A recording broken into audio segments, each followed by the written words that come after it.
오늘도 부지런히 지역구 곳곳을 찾아다니는 홍일표 의원. 남들보다 한 발자국 먼저 뛰며 주민의 일꾼을 자처하고 나선다. 그리고 주민들의 인사말 한마디에 그 어떤 것보다 큰 힘을 얻는다. 주민들 애쓰시는데 이제 나와서 같이 격려해드리고 그러더라고. 이제 같이 와서 좀 일을 도와드리고 있죠. 홍일표 의원에겐 주민들과 함께하는 하루하루가 늘 특별한 순간이다. 우리 지역 분들이 정이 많아요. 또 제가 어느 이제 가게를 들어가 봤더니 제가 초선 때 이제 이렇게 돌렸던 명함, 또 그때 홍보 자료 이런 걸 그대로 가지고 계시면서 이거 내가 이런 것까지 가지고 있다, 이거 한번 보자고. 제가 그냥 가슴이 울컥할 정도로 너무 고마웠던 거예요. 더 나은 내일을 향한 그의 열정을 동행한다.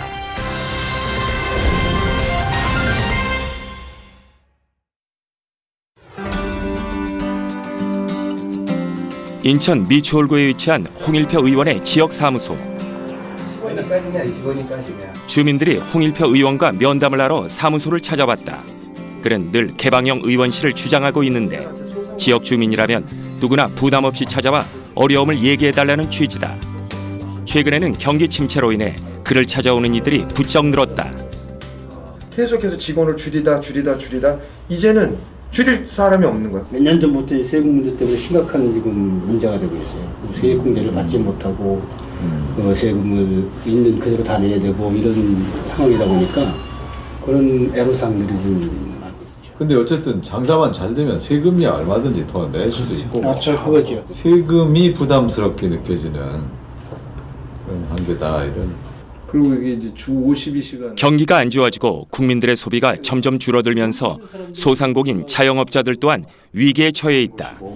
그다음에 또 지금 이제 아까도 그 어느 때보다 서민 경제의 어려움을 실감하는 요즘, 이들의 고충을 듣는 그의 어깨가 무거워진다. 정권의 목적이다.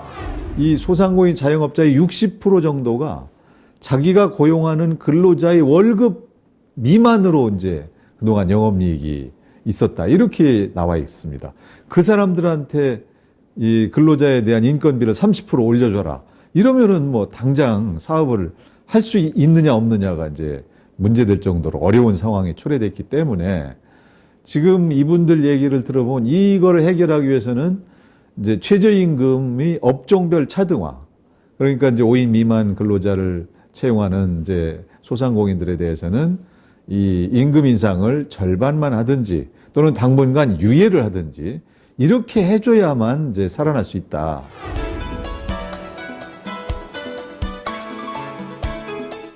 서둘러 국회로 출근한 홍일표 의원. 그가 이렇게 서민 경제에 많은 관심을 쏟는 건 20대 국회 후반기 산업통상자원 중소벤처기업위원회를 이끄는 위원장이기 때문이다. 18대 국회의원 총선거에 당선돼 국회에 입성했고 3선을 역임하며 많은 활동을 하고 있다. 어릴 적부터 아버지에게 올바른 인성, 검소하고 성실한 자세를 배웠고 그 영향으로 법대에 진학하게 된다. 졸업 후 1985년 판사로 인간되어 근무를 시작했다. 쭉 법조인의 길을 걸어온 그가 정치에 눈을 뜨게 된 건 2003년도부터다. 2003년부터 참여정부가 시작됐잖아요. 근데 사실 노무현 대통령이 워낙 파격적인 실험을 했기 때문에 그 당시로서는 이제 많은 분들이 이거 이러다 나라가 잘못되는 거 아니냐, 그런 이제 위기감을 느꼈습니다. 그래서 저도 사실은 이제 그런 측면에서 좀 생각이 있어서 이제 우리나라가 잘 발전해 나가야 되는데 이게 잘못 흔들리거나 이러면은 안 되지 않느냐, 이런 생각에서 그냥 내가 무슨 큰 일을 한다기보다는 우리나라가 안정적으로 발전하는데 조그만 힘을 좀 보탰으면 어떨까, 이제 그런 생각에서 정치를 시작하게 됐습니다. 인천광역시 정무부시장으로 정치를 시작해 18대 국회의원 총선거에서 인천 남구갑 의원으로 당선됐다. 국민을 위해선 여야 가리지 않고 쓴소리를 하기로 유명한데 주민들의 뜨거운 사랑을 받으며 의정활동을 이어오고 있다. 최근 예비 타당 공간에 상임위원회 전체 회의에서 홍일표 의원을 다시 만났다. 위원들의 의견을 취합하고 소강기관의 예산 등 다양한 부분을 결정해야 하기 때문에 위원장이라는 직책의 책임감이 크다. 소위에서 심사 보고한 대로 원안대로 의결하고자 하는 게 이해 없으십니까? 가결되었으면 선박. 지난번에 국회에서 이제 위원장으로 선출될 때 쭉 16개 위원회가 있었는데 산업, 통상, 자원, 중소벤처기업위원회 이게 가장 긴 이름의 위원회였습니다. 그만큼 이렇게 관할하는 분야도 넓고 또 해야 될 일도 많다. 또 그 피감 기관, 공기업의 피감 기관도 가장 많습니다. 60개에 달하고 있습니다. 지금 우리 경제가 한참 어려울 때에 이제 실물 경제를 담당하는 산업부와 중소기업부, 특허청을 이제 소관 기관으로 둔 상임위원회를 맡게 돼서 정말 무거운 책임감을 느끼죠. 2007년도에 이날은 상임위원회 소강기관에 2019년도 예산안에 대한 회의를 진행했다. 소위원회 회의에서 채택한 예산 결과를 전체 회의에서 다시 의논해 확정해야 한다. 정부가 제출한 예산안보다 증액된 사업이 있습니다. 헌법 제57조에 의하면 정부 측이 동의를 받아야 되도록 되어 있습니다. 산업통상자원부 소관 2019년도 예산안과 기금운용 계획안 중 증액 및 세리목 설치 부분에 대해 동의하십니까? 네, 동의합니다. 예. 한러 서비스 투자 FTA 추진 계획 보고를 상정합니다. 이런 과정 속에서 좀 더 빠른 정책 집행이 이루어지도록 여러 의견을 듣고 중재하는 것이 그의 역할이다. 홍일표 의원은 불필요한 논쟁 없이 유연한 사고로 위원회를 이끌며 산적한 많은 일을 처리하려 한다. 우리가 그 원격 의료 같은 것을 이제 해외에 가서는 하는데 국내에서는 이제 못 하고 있다. 이게 이제 과연 맞느냐?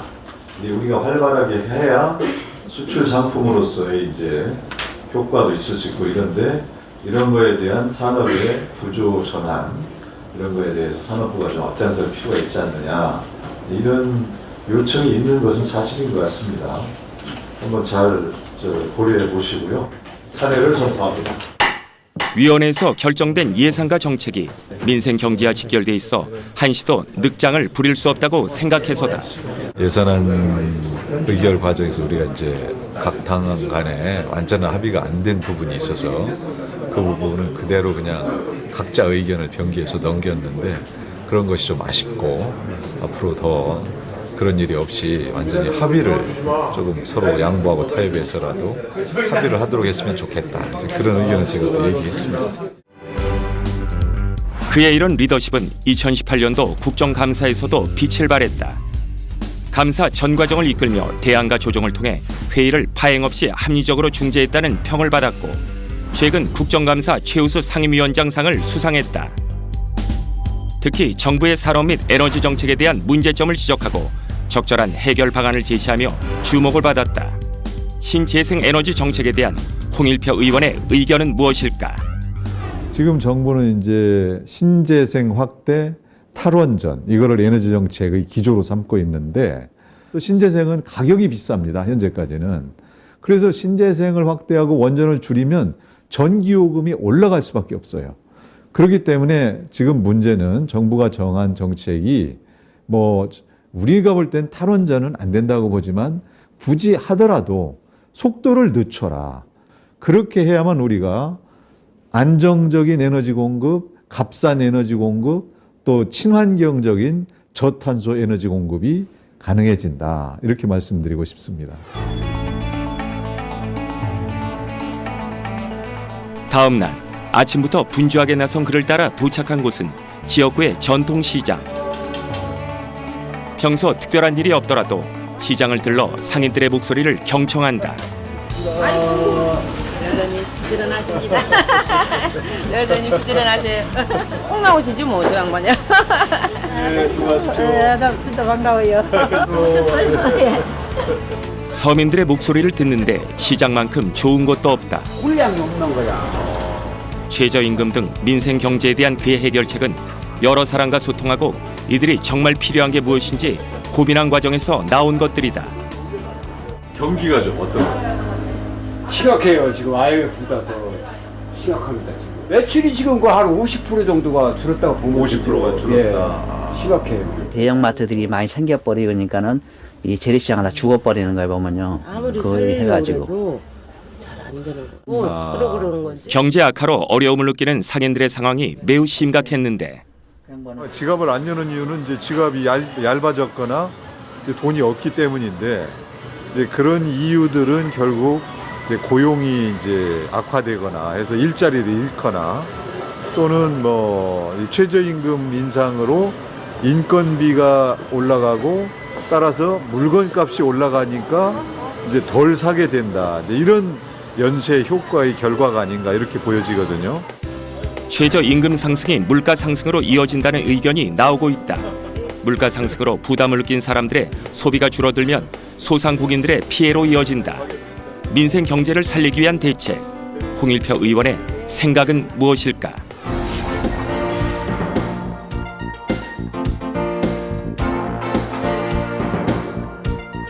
첫째는 최저임금법 개정안을 발의했습니다. 그 업종별 차등화를 현행법에서도 할 수 있도록 되어 있는데 그걸 다시 한번 분명하게 하고 우리 청소년이나 또 비정규직 대표자가 근로자위원으로 또 중소기업이나 소상공인들이 사용자 대표위원으로 이렇게 참여할 수 있도록 해서 또 그 결정에 대한 이의 신청 절차 이런 것들을 분명하게 하는 그런 내용이 있고 최저임금을 결정할 때 근로자의 생계비, 고용에 미치는 여러 영향을 고려하고 사업 종류별로 구분해 정하도록 하는 것이다. 또한 최저임금의 부작용을 최소화하고 사회적 수용성을 높이는 내용을 담고 있다.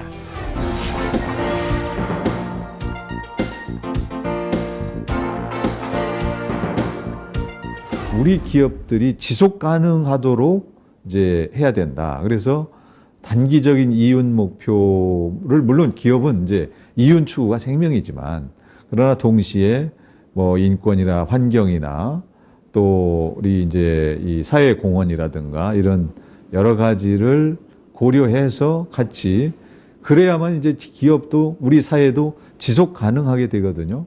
그런 지속 가능 계획을 정부가 이제 매 일정한 주기마다 세울 수 있도록 그렇게 하는 법안입니다. 현행법에는 지속 가능 경영을 할 수 있게 정부가 종합시책을 수립해야 한다고 되어 있지만 아직까지 수립된 적이 없다.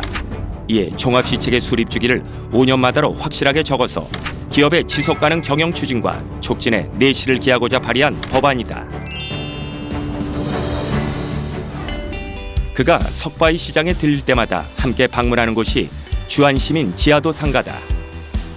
주민과 함께 노력해 정부의 시장 육성 사업에 선정됐기에 이곳에 많은 애착을 가지고 있다. 금년에 그래도 뭐 의원님이 신경 써서 문화관광형 시장이 돼가지고 그래도 열심히도 우리 상인들이 진짜 힘을 합쳐서 잘 하고 있습니다. 그러니까 전국 지하도 상가 중에서는 처음으로 문화관광형 시장이 된 거 아니에요? 네. 문화관광형 시장은 지역의 문화관광 및 특산품과 연계한 특성화 시장으로 전통시장의 경쟁력 향상을 지원하는 사업이다. 나라 경제가 사는 거 아니에요? 그러면 야, 뭐 주안역하고 또 이렇게 향후 2년간 최대 20억 원의 예산이 투입된다. 관광공사하고 좀 MOU를 해서 중국 관광객의 유혹커들이 많이 들어오면 간단한 중국말을 지금 상인들을 상대로 교육을 하고 있습니다. 아, 그러셨네. 간단한 인사말. 예. 기타도 하고 있고 여러 가지. 아니 직업을 그럼 하고 있어요. 훌라 같은 걸 해서 공연하시려고 직접 당연하죠. 상인분들이 이제 그런 이제 교육을 받아가지고 직접 공연 같은 걸 해서 손님을 끌어모으겠다. 자영업하면서 스트레스도 많잖아요. 그렇지. 예, 그게 가장 우선인 것 같아요. 그것도 내가 행복해야 필요하고. 예, 손님들도 행복할 수 있으니까요. 아, 그럴 수도 있어요. 아. 이곳 지하도 상가는 새로운 도약을 하기 위해 많은 부분을 준비하고 있다.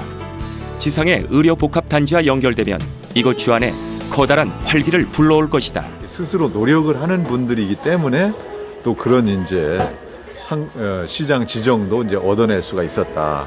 이렇게 보여져서 어쨌든 뭐 이렇게 지역의 이제 정치권과 함께 같이 노력을 해서 이루어낸 결과다.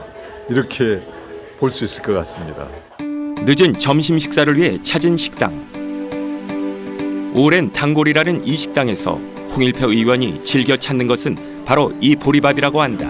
가난한 집에서 자라다 보니까 보리밥을 많이 먹었어요.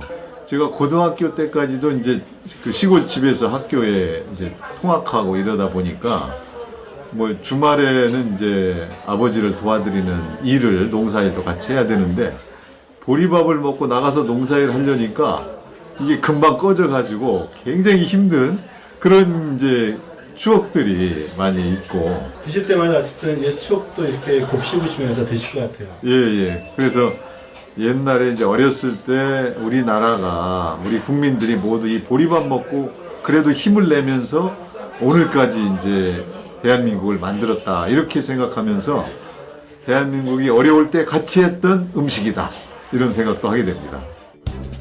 그는 어려웠던 시절을 극복했던 우리 국민들의 의지를 가슴 깊이 간직하고 있다. 또한 지역에 올 때마다 꼭 들른다는 보훈시설.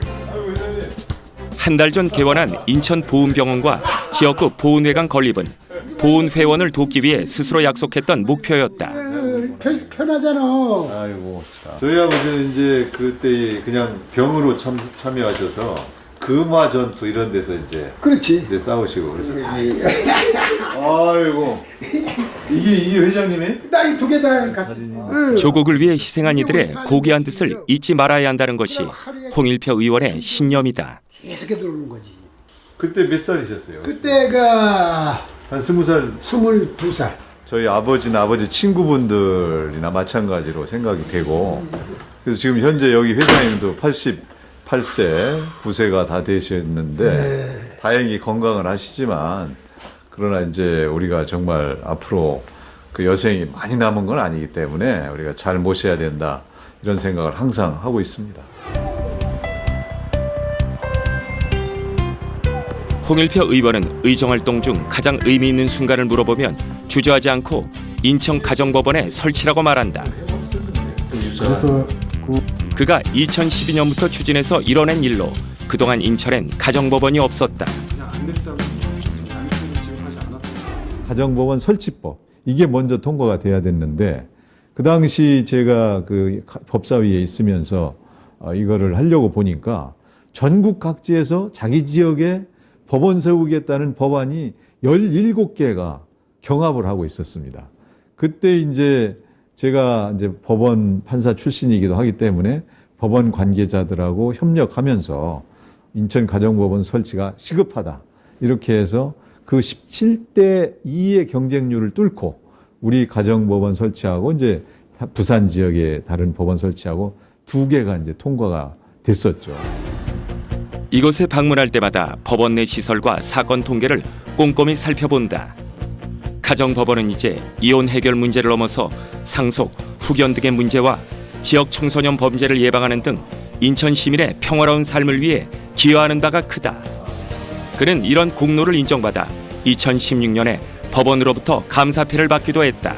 이제 이곳에 과거에 인천지방법원 청사가 있었고 거기에서 제가 이제 2번이나 판사로 근무를 했습니다. 전부 근무한 기간으로 따지면 한 5년 이상 되죠. 이제 그런 곳이 제가 나중에 국회의원이 돼서 저희 지역구가 됐고 저희가 이제 다시 나서서 이제 가정법원과 등기국을 같이 세움으로써 이 지역 주변의 상권 활성화, 또 우리 인천 시민들의 사법복지 수준의 향상 이런 것들을 가져오다 보니까 저로서는 이제 제가 국회의원을 하면서 가장 우리 지역을 위해서 가장 큰 이제 일을 한 그런 보람을 느끼고 있습니다. 지난 11월 22일 국제의원연맹의 제15차 총회가 서울에서 개최됐다.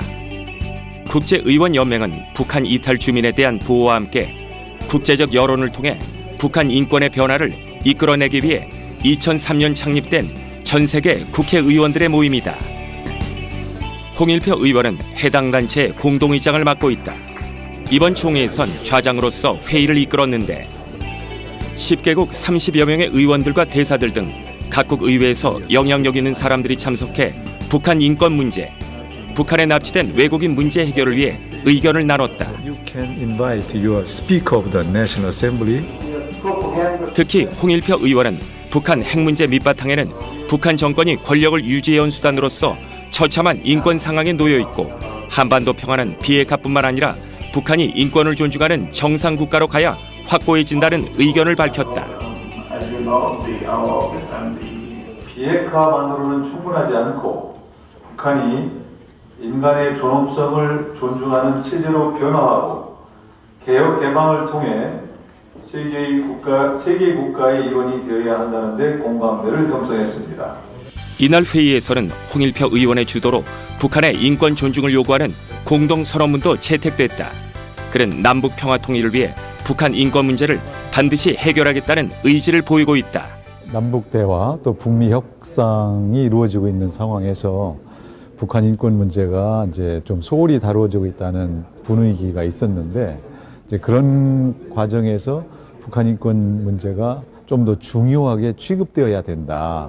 그리고 앞으로 한국과 미국 정부는 그런 대화를 할 때 인권 대화도 추가해서 해달라. 이런 이제 요구를 같이 채택했다는 데 큰 의미가 있다고 보여지고요. 회의가 끝난 후 해외에서 참석한 내빈들과 국회의사당을 견학하는 시간을 가졌다. 우리나라 국회는 지난 2005년 9월 세계 최초로 디지털 본회의장 시스템을 구축했다. Well, working in the European Parliament, where we have 751 members from 28 member states, it is always very interesting to see how other countries organize their parliamentary system. So I see a lot of similarities also in the voting system. I think it's very interesting to see how you have a paperless legislative. So I think that's one of the most interesting and cost-effective and environmentally friendly systems I've seen in any national parliament. 홍일표 의원은 지난 한 달간 회의 준비를 위해 심혈을 기울였다.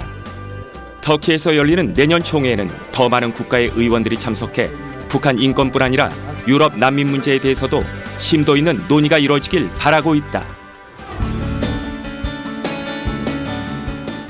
홍일표 의원은 지역 경제를 살리기 위해 중소기업 육성에도 많은 관심을 기울인다. 주한 국가산업단지는 많은 기업이 입주해 있어 현장 시찰을 하러 지속적으로 찾는 곳이다. 홍일표 의원은 이곳을 2013년 구조고도화 확산단지로 지정했고 청년 취업자들을 비롯한 많은 중소기업이 자리를 잡고 지역 발전에 힘을 보태고 있다. 중소기업의 성장을 통해 국가의 미래를 바라본다. 그런 중소기업이든 대기업이든 스스로 자생력으로 경쟁력을 키워서 나갈 수 있는 그런 환경, 그러니까 규제 개혁, 기업하기 좋은 환경, 이런 거 만들어주는 것이 가장 중요하다. 하루를 1년처럼 지난 10년 동안 쉬지 않고 달려왔다. 홍일표 의원이 바라는 것이 있다면 민심을 한데 모아 대한민국의 희망을 그려가는 것이다. 그 꿈의 중심엔 그를 믿고 응원하는 수많은 국민들이 있다. 정치는 국민 통합을 지향하고 경제는 글로벌 무대에서 우리 국민들이 가진 잠재력을 최대한 활용하고 우리가 세계에서 더 많은 역할을 하고 정치적으로는 안정된 정치 지형위에서 국민 통합을 지향하는 그런 나라가 됐으면 좋겠습니다.